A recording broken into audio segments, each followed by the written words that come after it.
Queridos, vamos abrir as nossas Bíblias no Salmo de número 122, dando continuidade então à nossa série nos Salmos ou nos Cânticos de Romagem. Vamos fazer a leitura da Palavra do Senhor, então, no Salmo de número 122. Diz-nos assim a Palavra do nosso Deus: Alegrei-me quando me disseram, vamos à casa do Senhor. Pararam os nossos pés junto às tuas portas, ó Jerusalém. Jerusalém que estás construída como cidade compacta, para onde sobem as tribos do Senhor, como convém a Israel, para renderem graças ao nome do Senhor. Lá estão os tronos de justiça, os tronos da casa de Davi. Orai pela paz de Jerusalém. Sejam prósperos os que te amam. Reine paz dentro de teus muros e prosperidade nos teus palácios. Por amor dos meus irmãos e amigos, eu peço, haja paz em ti. Por amor da casa do Senhor, nosso Deus, buscarei o teu bem. Vamos orar mais uma vez. Senhor, nós te bendizemos uma vez mais e clamamos agora. Pedimos encarecidamente pelo teu favor, para que possamos compreender a tua palavra. Dá-nos então a iluminação do teu Santo Espírito. E assim, ó Deus, ao compreendermos também a tua palavra, coragem para colocá-la em prática nas nossas vidas, assim glorificando o teu nome e sendo saúde para as nossas vidas. Oramos no nome do Senhor Jesus. Amém. Esse terceiro cântico de romagem, ele é atribuído ao rei Davi.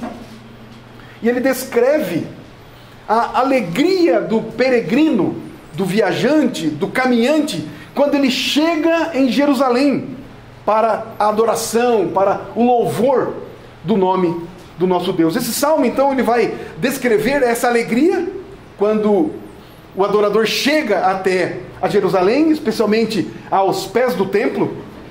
Ele vai mostrar para nós também a beleza da cidade de Jerusalém, a importância dela para o povo, e não só para o povo, mas como também para a humanidade. E por fim, ele vai descrever aqui a oração que se faz, que se deve fazer pela paz na cidade santa, na cidade de Jerusalém. Ele começa, então, este salmo dizendo exatamente assim: alegrei-me quando me disseram, vamos à casa do Senhor. Esse verbo aqui, alegrar, o alegrei-me, essa expressão, é como se ele sorrisse, não é? Como se ele se deleitasse a hora que ele chega à frente, não é? do templo, mas ele se lembra, que bom, que alegria eu ter sido convidado para ir à casa de Deus. O verbo aqui mostra exatamente isso, descreve uma atitude, não é? Não é apenas algo interior, é assim, ele se alegra no espírito, ele se alegra na alma, mas é também uma demonstração externa da sua alegria, do seu deleite. Ele sorri, ele esboça isso, ele mostra isso na sua face também, a sua alegria, o seu deleite por estar na casa de Deus.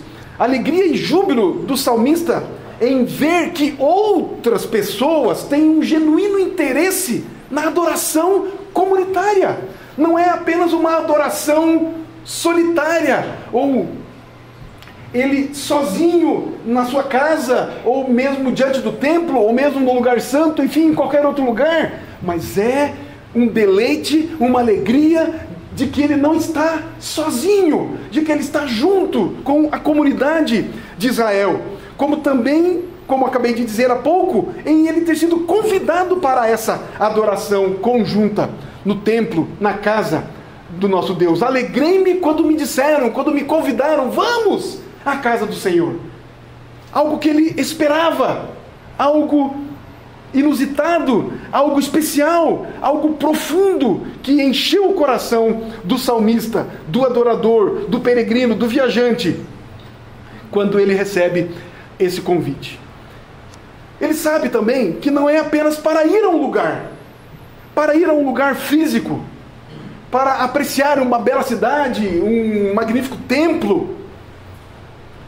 Portanto, não é apenas esse fato de estar num lugar, mas especialmente o fato onde Deus está presente, onde se pode ouvir a palavra de Deus, onde pode se invocar o nome santo do Deus Santo, onde se pode receber socorro para as necessidades, onde se pode exultar, exaltar, glorificar o nome do único Deus que há.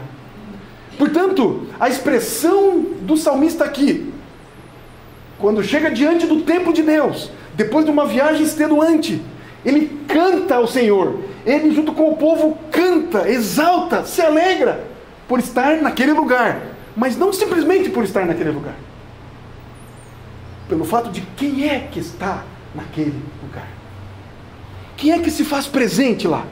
Pois o templo de Deus, como vimos semana passada, como temos visto, lá tem o Santo dos Santos, entre tantos compartimentos, e dentro do Santo dos Santos está a Arca da Aliança, e a Arca da Aliança simbolizava a presença de Deus, a presença do Santo de Israel, do Rei, do Majestoso, do Criador, do Sustentador, do Deus de amor, de graça, de justiça, de fidelidade.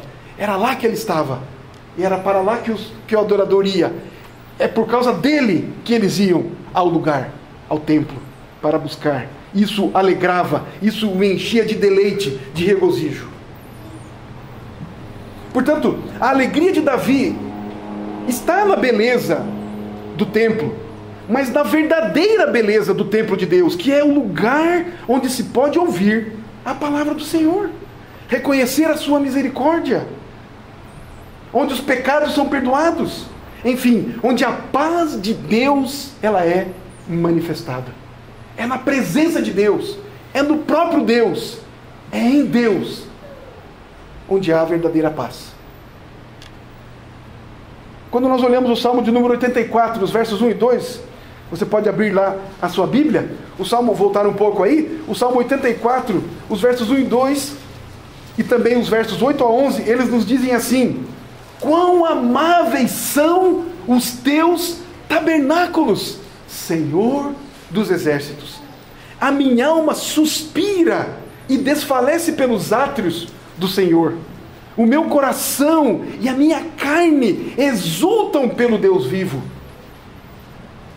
O verso 8: Senhor Deus dos exércitos, escuta minha oração. Presta ouvidos, ó Deus de Jacó. Olha, ó Deus, escudo nosso, e contempla o rosto do teu ungido, pois um dia nos teus átrios vale mais que 1000. Prefiro estar à porta da casa do meu Deus, a permanecer nas tendas da perversidade. Porque o Senhor Deus é sol e escudo. O Senhor dá graça e glória, nem o bem sonega aos que andam retamente. É isto que o salmista ansiava.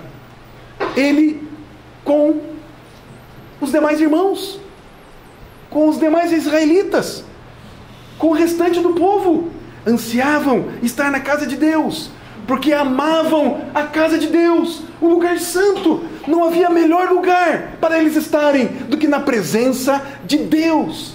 Eles amavam estar com Deus. Quão amáveis são os teus tabernáculos. Mas ele diz: vamos à casa do Senhor. É o convite que ele recebe. É o convite que nós recebemos da palavra de Deus. Com que espírito recebemos esse convite? Com que espírito recebemos o convite da palavra de Deus para irmos à casa de Deus, para o ajuntamento solene, para o louvor e adoração congregacional? Com que espírito recebemos? Davi recebeu com alegria jubilante.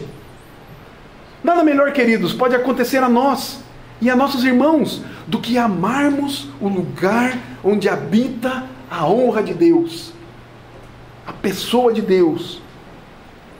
Se amamos ao Senhor, amamos também estar junto dele e do seu povo, no lugar da adoração também. Ansiamos também pela morada celestial, a Jerusalém eterna, habitação interminável, duradoura, que Jesus foi nos preparar. Ele deixou-nos o Espírito Ele foi junto a Deus. Diz a palavra que ele foi nos preparar lugar. Alegrei-me quando me disseram: vamos à casa do Senhor. Qual é o nosso entendimento disso? Como recebemos o convite?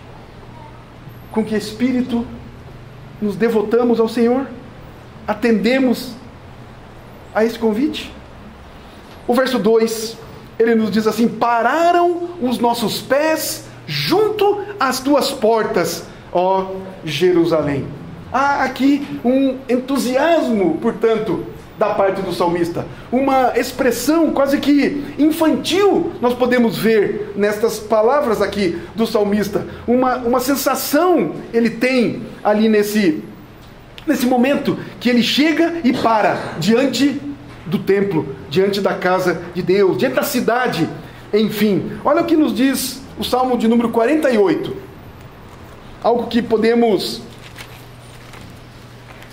olhar aqui, imaginar junto com o salmista como seria essa sensação. O que eles fizeram quando chegaram na cidade? O Salmo de número 48, os versos 12 ao 14, eles nos dizem assim: percorrei a Sião. Por que fala Sião? Sião é onde está o templo. O templo foi construído em cima do monte Sião. Percorrei a Sião, rodeai-a toda, contai-lhe as torres, notai bem os seus baluartes, observai os seus palácios, para narrardes às gerações vindouras, que este é Deus, o nosso Deus, para todo o sempre. Eles cantavam isso, eles testemunhavam isso, eles chegavam à cidade, ao templo, rodeavam a cidade, passeavam pela cidade, vislumbravam a beleza, a majestade da cidade. E eles faziam isso como testemunho, como demonstração de alegria, por estarem diante do Santo Deus. É uma demonstração também de como Jerusalém, a cidade, era importante para Israel. Além de ser a sede do reinado, ela significava muito mais. Era o local simbólico da habitação de Deus. Portanto, o reino civil, como o reino espiritual, estavam ali, simbolizados, representados. O lugar onde se fazia o sacrifício pelo pecado. Os viajantes, vocês se lembram, precisavam levar os animais, levar o cordeirinho para o sacrifício no templo, para a expiação do seu pecado. Então lá havia culto, havia confissão de pecados, havia o perdão dos pecados. Todo o trabalho dos levitas, dos sacerdotes, mediadores entre o povo e Deus, para o perdão do pecado, para, portanto, a alegria dos adoradores, a alegria de todo o povo. Era uma grande alegria, portanto, estar ali. O que significa Jerusalém? Qual o significado do nome Jerusalém? É muito interessante, não é? O nome significa, Jerusalém significa lugar de paz. Lugar para ensino sobre a paz. Local onde a paz é estabelecida. Estabelecimento da paz. É o que significa Jerusalém. E muito estranho, não é também? É curioso e, por outro lado, muito estranho. Onde há o maior conflito da terra até os nossos dias. É exatamente em Jerusalém. O lugar onde é para ser um lugar de paz. É onde há o maior conflito na terra. Desde sempre. Os versos 3 ao 5. Olha o que nos diz ainda o cântico. Eles cantavam isso nas ruas de Jerusalém, diante do templo do Senhor. Jerusalém, que estás construída como cidade compacta, para onde sobem as tribos do Senhor, como convém a Israel, para renderem graças ao nome do Senhor. Lá estão os tronos de justiça, os tronos da casa de Davi. O israelita, ele ficava pasmo, ele ficava abismado quando ele chegava em Jerusalém, quando ele via as grandes construções, visto que vinha de várias cidades, de vários lugares pequenos, vilas, onde estas construções não existiam. E ele então caminha para Jerusalém, ele chega lá e ele vê a beleza, ele fica pasmo, ele fica abismado com tudo aquilo que ele vê. Como também pelo fato de que a cidade era o local apropriado para a adoração de Deus no templo do Senhor. Como nós temos lembrado, estes cânticos de romagem, eles eram cantados no caminho que o povo fazia até chegar em Jerusalém. E este cântico especificamente, como já dissemos, era cantado mais vezes, vamos dizer assim, na cidade, na entrada da cidade e também aos pés do templo. Isso era feito normalmente nas festas anuais obrigatórias que os israelitas precisavam cumprir. E aqui eu separei apenas mais uma informação que penso ser bastante interessante para nós. A festa da Páscoa, uma dessas festas anuais obrigatórias para o povo ir até Jerusalém, ela acontecia entre março e abril do nosso calendário. A outra festa, também grande, que também é anual, que também é necessária o comparecimento do povo, ocorria entre maio e junho. E a festa dos tabernáculos ocorria entre setembro e outubro. E a lei de Moisés diz que o povo era convocado para participar dessas festas. Mas é claro que não era possível que eles fossem em todas essas festas. Mas é muito interessante nós observarmos o espaço de uma para com a outra, não é? 2, 3 meses, uma festa anual. 2, 3 meses, uma convocação para ir até o templo. 2, 3 meses para o povo estar junto, para o povo caminhar, para o povo buscar a Deus no templo santo, na cidade santa. Por que não fazer essas festas tudo numa vez só, não é? Uma seguidinha da outra. Já resolve tudo numa vez. Se fosse no nosso tempo, creio que seria assim, não é? Tudo rápido. Por que eu vou este mês, daqui 2 meses tem que voltar lá, daqui 2, 3 meses voltar lá, daqui não para de ir lá? Muito gasto. Muitos perigos pela estrada. Não é mesmo? Mas por que será que era assim? Por que será a obrigatoriedade do povo ir até o templo? Porque Deus instituiu estas festas. Porque Deus quis trazer esse povo juntos para celebrar. Por quê? Algumas questões penso que são relevantes. Primeiro, Deuteronômio 16:16. Deuteronômio 16:16.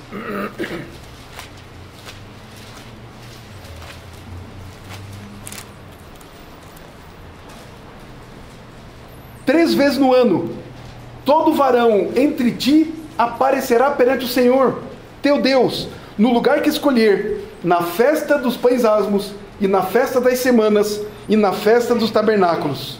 Porém, não aparecerá de mãos vazias perante o Senhor. Não bastava ele ir, não bastava ele ter que ir,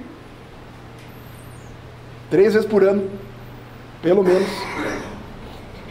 mas ele não aparecia de mãos vazias. Ele ia, ofertava ao Senhor, ofertava a vida ao Senhor, ofertava os seus bens ao Senhor, ofertava ao Senhor. Mas ele ia para lá, e as festas foram instituídas por Deus, primeiro para ensinar o povo de Deus a cultuá-lo. O povo precisava aprender a cultuar a Deus. Primeiro aconteceu isso quando da construção do tabernáculo de Deus, quando o povo saiu do Egito. Deus deu instruções a Moisés para que construísse um tabernáculo, para que se colocasse no meio do tabernáculo a arca da aliança, que simbolizava a presença de Deus.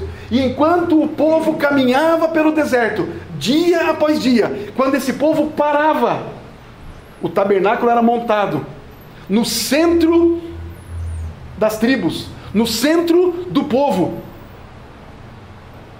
As tribos armavam as suas tendas ao redor do tabernáculo. À medida que o povo caminhava, desmontava-se o tabernáculo, o povo parava, montava-se o tabernáculo e o povo ao redor permanecia. A presença de Deus ia com o povo. Mas eles precisavam aprender, portanto, a cultuar a Deus, a reverenciar a Deus, de acordo com o estipulado pelo próprio Deus. A liturgia do culto, da adoração do povo de Israel é elaborada pelo próprio Deus. Ninguém poderia cultuar do jeito que quisesse.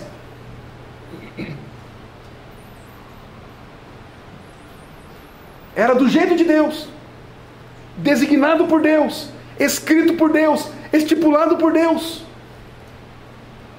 Nós somos muito criativos. Imaginemos se cada um de nós quiser fazer um tipo de culto congregacional. Como é que seria o nosso culto?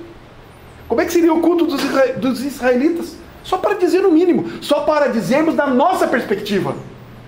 Deus não está preocupado com a nossa perspectiva. Ele quer ser cultuado e adorado da maneira que lhe agrada, do jeito que Ele estabeleceu na sua palavra, do jeito que Ele escreveu, não do nosso jeito.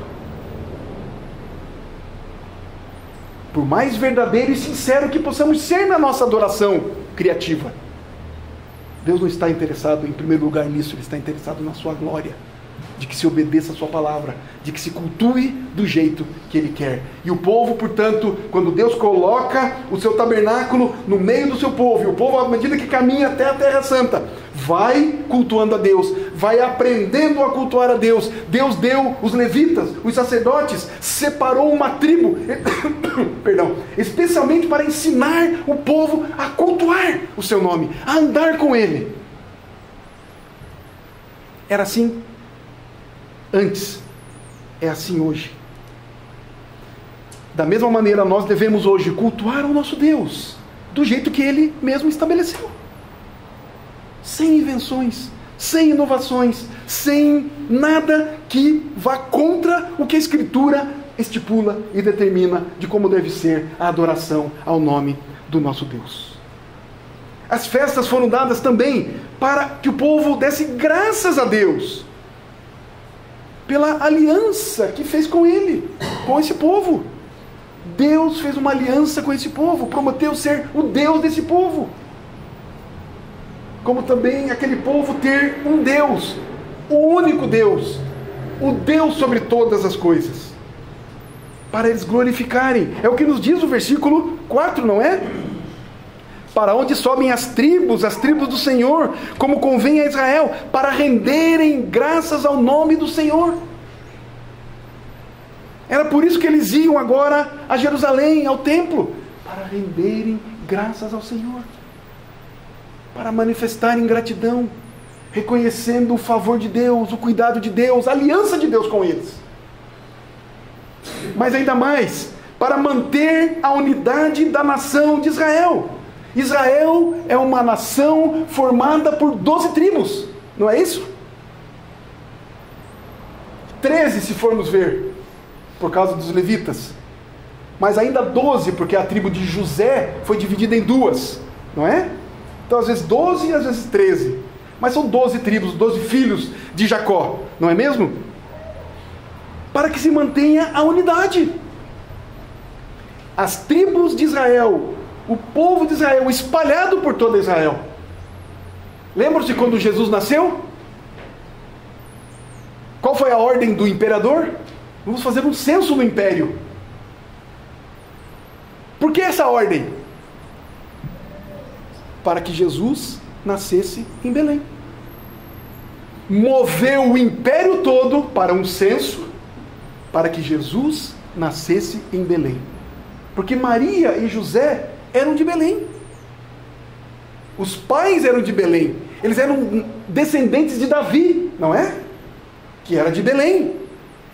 Mas eles não estavam morando em Belém. Eles estavam em Nazaré.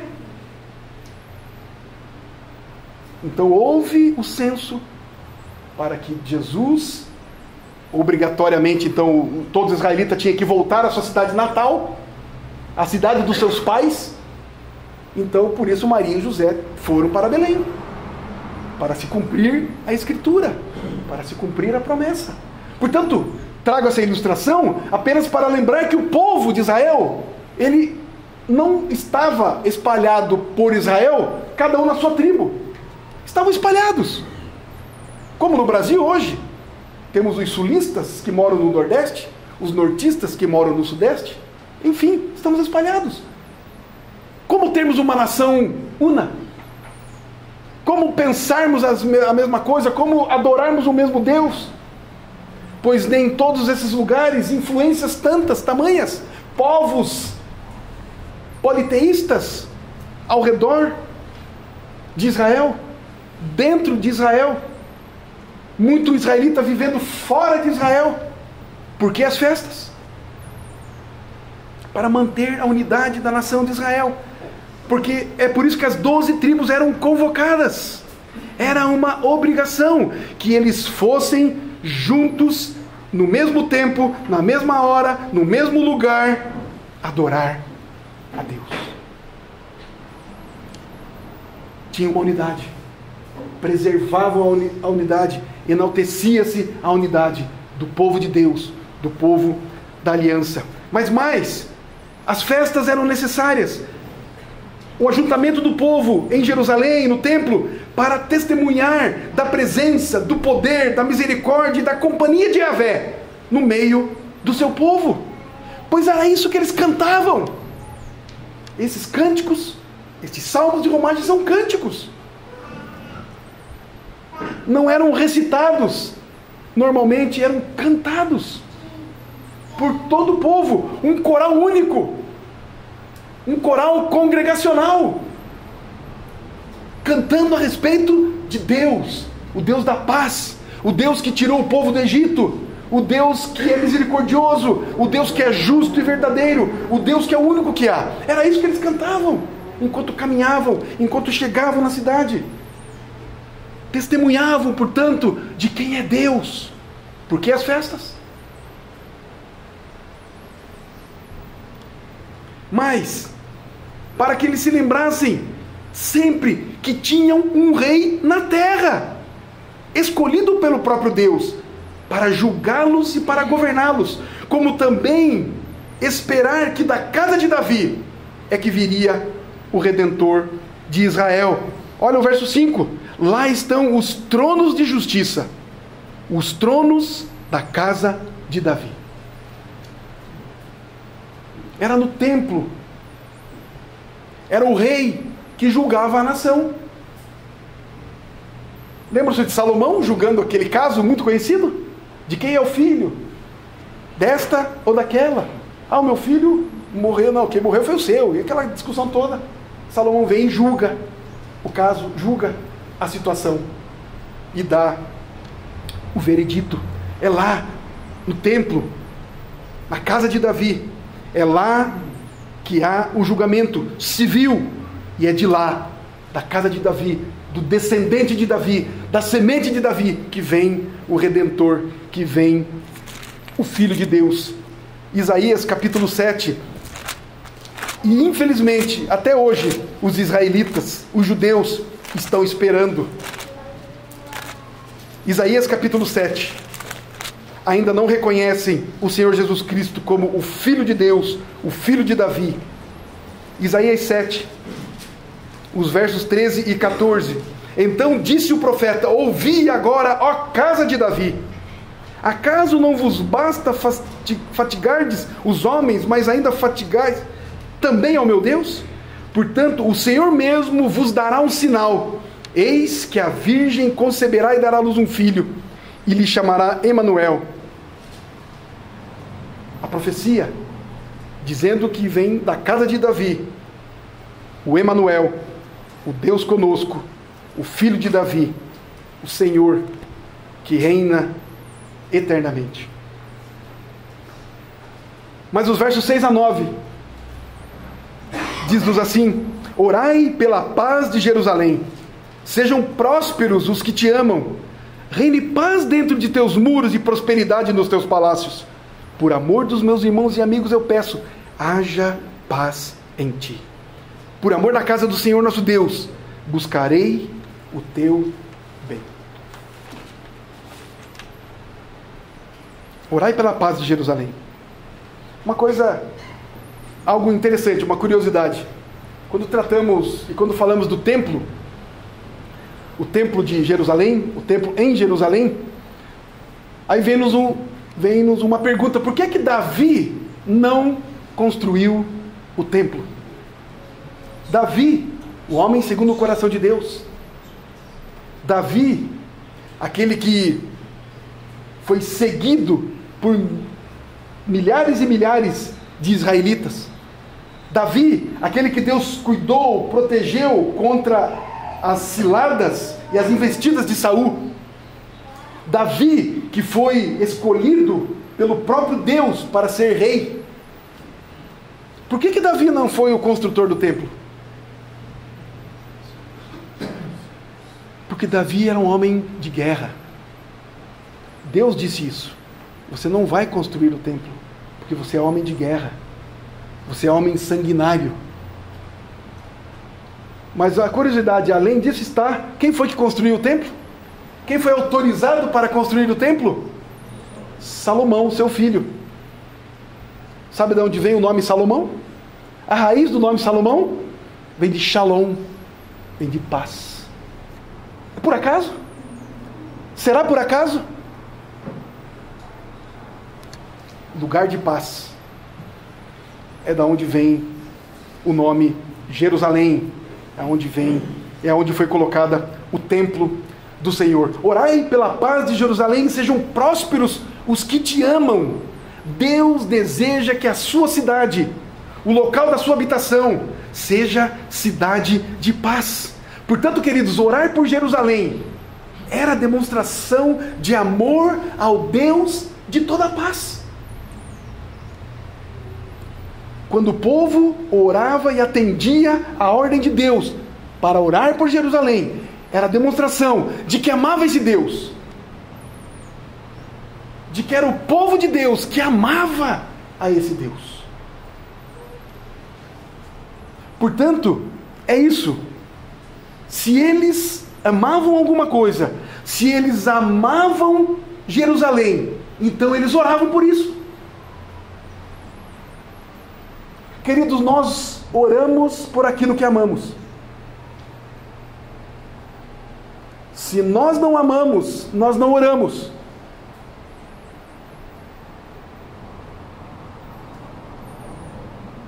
Nós oramos pela paz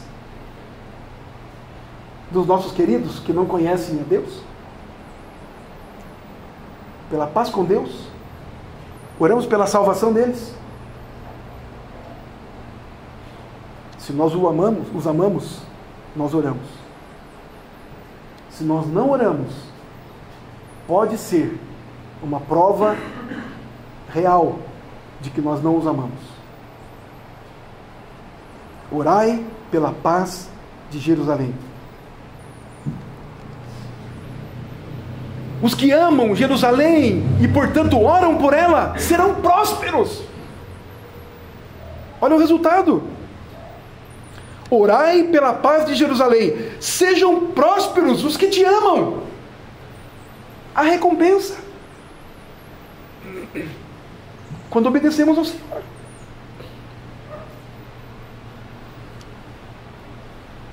Mas próspero aqui não significa din-din. Não significa propriedades. Próspero aqui não entra na conta dos que pregam esse texto dizendo que ore que você vai receber. Só você orar que você vai receber. O próspero aqui não é isso. O próspero aqui significa segurança, tranquilidade, paz, visto que o contexto da oração é um clamor pela paz. Orai pela paz de Jerusalém. O contexto mostra isso para nós. Primeiramente, é isso que se pede aqui, ou é isso que se recebe aqui: segurança, tranquilidade, paz interior, paz de espírito. Dê uma olhadinha lá comigo em Jó, capítulo 3. conhecemos muito a vida de Jó, especialmente as suas declarações aqui nesses capítulos, a partir do capítulo 1, né, quando ele recebe a visita autorizada por Deus de Satanás, enfim, e por tudo que acontece na vida de Jó. Aí no capítulo 3, no verso 26, olha o que ele diz: não tenho descanso, nem sossego, nem repouso, e já me vem grande perturbação. É o oposto que Jó está sentindo do que recebe aquele que ora pela paz de Jerusalém. Recebe descanso, recebe sossego, tranquilidade, paz. Mais do que paz exterior, paz espiritual, paz interior. Sejam prósperos os que te amam. Não é qualquer um. São os que amam. Os que amam ao Senhor. Os que amam a paz de Jerusalém. Olha o versículo 7. Reine paz dentro de teus muros e prosperidade nos teus palácios. Bom, orem pela paz em Jerusalém. Vocês serão prósperos, serão cheios de segurança, de tranquilidade e de paz. Mas também reine paz dentro dos teus muros e prosperidade nos teus palácios. Além, claro, da paz e segurança e tranquilidade pessoais, interna, espiritual, também fora, também na vizinhança, também na cidade, também no local da nossa habitação. Orar também pela paz entre os habitantes do lugar de paz. Que nada externo, inimigo algum, venha perturbar a paz e a segurança, nem dos habitantes, como também dos governantes. Ora, a paz desejada pelo salmista, portanto, era abrangente, atingia o próprio adorador, paz espiritual e paz com Deus, como a sua cidade e o país, e enfim, todo o povo. Paz com relação também às outras nações.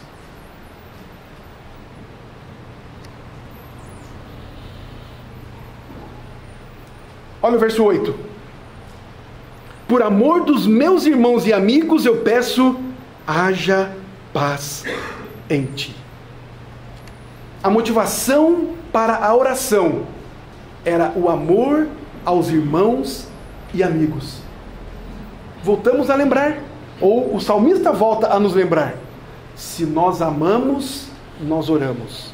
Se nós amamos os nossos irmãos, nós oramos por eles. Se nós amamos os nossos amigos, nós oramos por eles.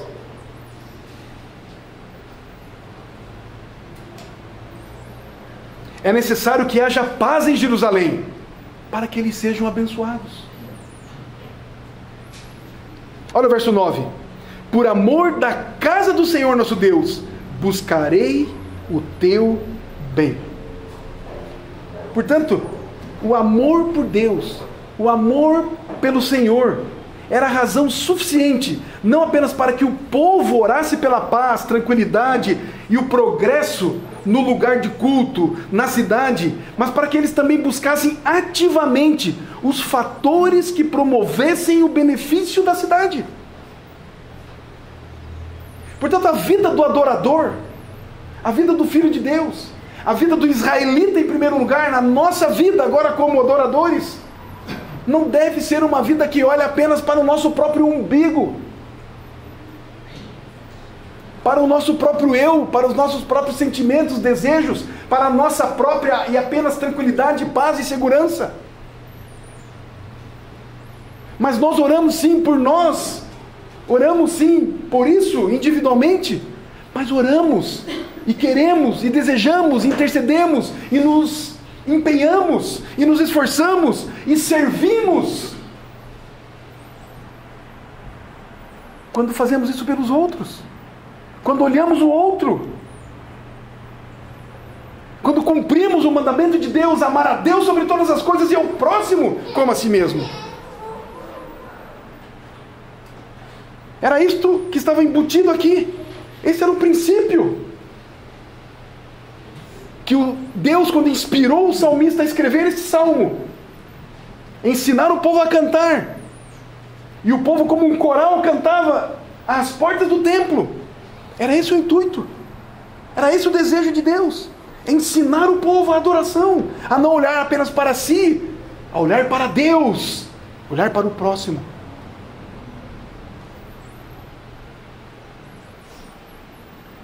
Pois parte da adoração a Deus estava ligada à manutenção da paz e das condições de desenvolvimento do culto e da unidade do povo, por amor aos irmãos e ao Deus que é santo.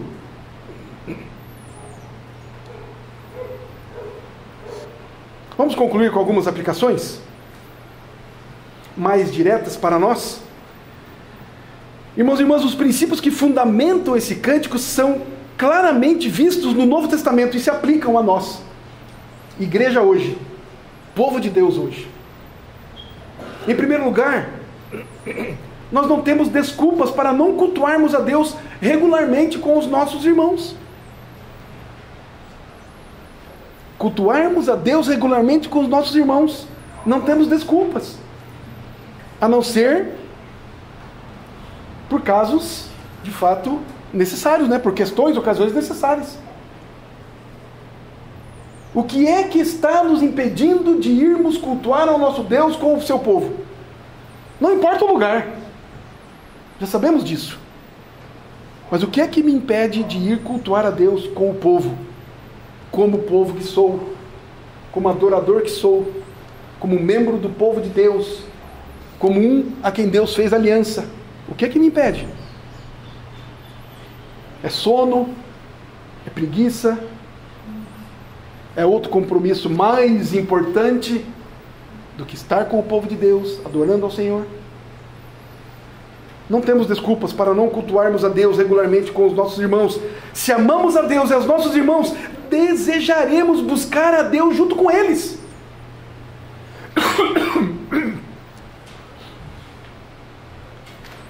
Podemos cultuar a Deus sozinhos. Podemos adorar a Deus no nosso quarto. Podemos adorar a Deus com a nossa família, no culto que fazemos. Mas lemos hoje no culto, não é? Não deixemos de congregar como é comum, mas nos esforcemos para estarmos juntos com o povo de Deus, adorando, buscando o seu nome. Em segundo lugar, tal qual a igreja primitiva, conforme está descrito lá em Atos dos Apóstolos, no capítulo 2, 42 a 47, vocês se lembram muito desse texto? A nossa adoração em conjunto é um testemunho vivo da graça e do poder de Deus, pois enquanto aquela igreja vivia o evangelho de maneira prática, os de fora eram influenciados e constrangidos pelo Espírito Santo a se unirem com a igreja de Cristo. Quando estamos juntos aqui, irmãos e irmãs, é testemunho para os de fora. O que esse povo está fazendo lá? Quando nos dirigimos ao templo, quando o povo nos vê caminhando para o templo, é testemunho para eles. O que é que esse povo vai fazer lá? Eles vão querer saber, e nós vamos poder anunciar. Da mesma forma acontecia ao povo de Israel, quando vinha de todas as regiões e se juntavam, e no caminho, na estrada, em direção a Jerusalém, eles iam cantando, louvando, adorando a Deus, e as pessoas ao lado, olhando aquela procissão, não é? Aquela romagem, aquela romaria, cantando a glória de Deus, a majestade de Deus, a salvação de Deus. Testemunho para os de fora, testemunho para aqueles que não conhecem a Deus. Em terceiro lugar, devemos também orar pela paz entre nós, por prosperidade, que significa segurança e tranquilidade, para nós, para a nossa casa, para a nossa igreja, para o nosso país, para o mundo em que vivemos. Mesmo sabendo que a paz verdadeira e final e duradoura só virá quando o príncipe da paz, Jesus Cristo, voltar para buscar o seu povo e nos levar junto com ele. mesmo sabendo que paz completa, plena, só teremos na eternidade com o Senhor, devemos aqui orar pela paz entre nós, pela paz com a nossa vizinhança, na nossa cidade, pela paz no mundo em que vivemos. É nosso dever, como adoradores, como filhos de Deus. Só nós entendemos isso, só nós sabemos o que é isso, portanto só nós podemos fazer isso, porque só nós amamos a Deus.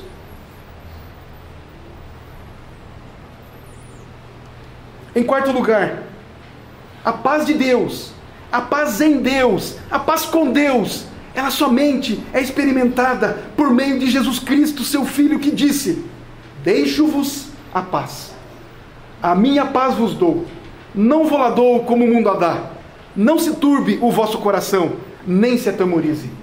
João 14, 27.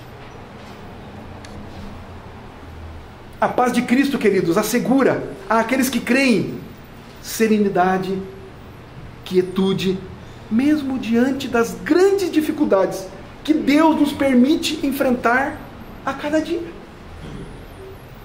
A paz de Deus, a paz com Deus, a paz de Deus em Cristo dissolve o temor, o medo da morte, o medo do castigo, o medo do juízo eterno, pois a paz de Deus, que excede todo entendimento, guardará o nosso coração e a nossa mente em Cristo Jesus.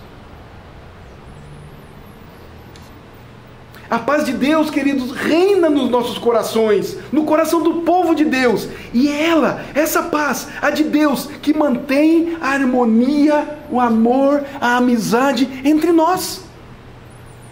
Se somos amigos, se somos irmãos, se caminhamos juntos, não é porque somos bonzinhos.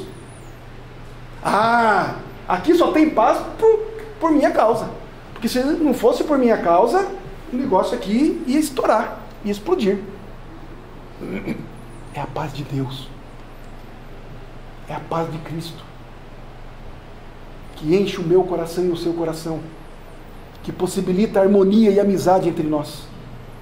É a paz de Deus, porque Ele é o Deus da paz, Ele é o príncipe da paz. É Ele que deseja isso, é Ele que faz isso.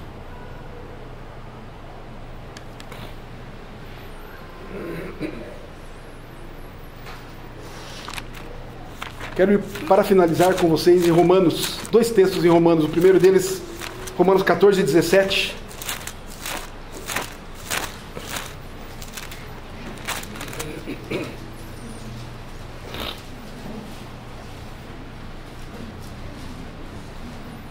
A palavra de Deus diz assim: porque o reino de Deus não é comida nem bebida, mas justiça e paz e alegria no Espírito Santo. O que é o reino de Deus? Conhecemos o reino de Deus? Somos participantes desse reino? Entendemos que o reino de Deus vai muito além do físico?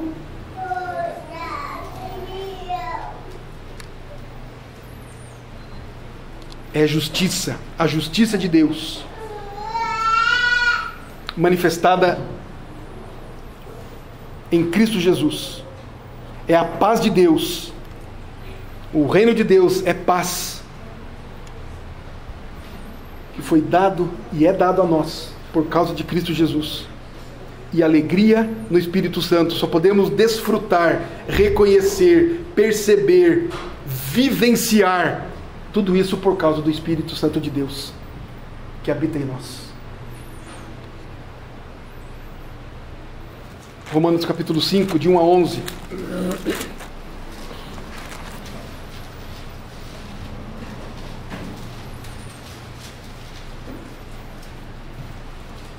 Justificados, pois, mediante a fé, temos paz com Deus, por meio de nosso Senhor Jesus Cristo, por intermédio de quem obtivemos igualmente acesso pela fé a esta graça, na qual estamos firmes e gloriamo-nos na esperança da glória de Deus. E não somente isto, mas também nos gloriamos nas próprias tribulações, sabendo que a tribulação produz perseverança, e a perseverança experiência, e a experiência esperança. Ora, a esperança não confunde, porque o amor de Deus é derramado em nosso coração pelo Espírito Santo que nos foi outorgado. Porque Cristo, quando nós ainda éramos fracos, morreu a seu tempo pelos ímpios. Dificilmente alguém morreria por um justo, pois poderá ser que pelo bom alguém se anime a morrer. Mas Deus prova o seu próprio amor para conosco pelo fato de ter Cristo morrido por nós, sendo nós ainda pecadores. Logo, muito mais agora, sendo justificados pelo seu sangue, seremos por ele salvos da ira. Porque se nós, quando inimigos, fomos reconciliados com Deus, mediante a morte do seu Filho, muito mais, estando já reconciliados, seremos salvos pela sua vida.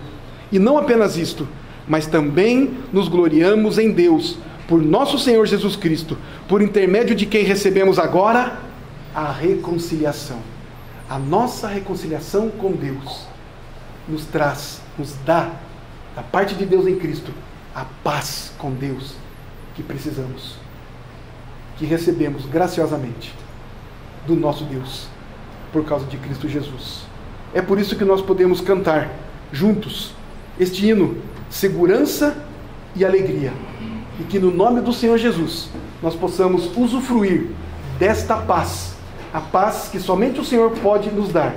Oremos pela paz, oremos por essa paz, pela paz com Deus, pela paz em Deus, sobre nós, sobre aqueles que amamos, sobre o mundo que nós vivemos, para a glória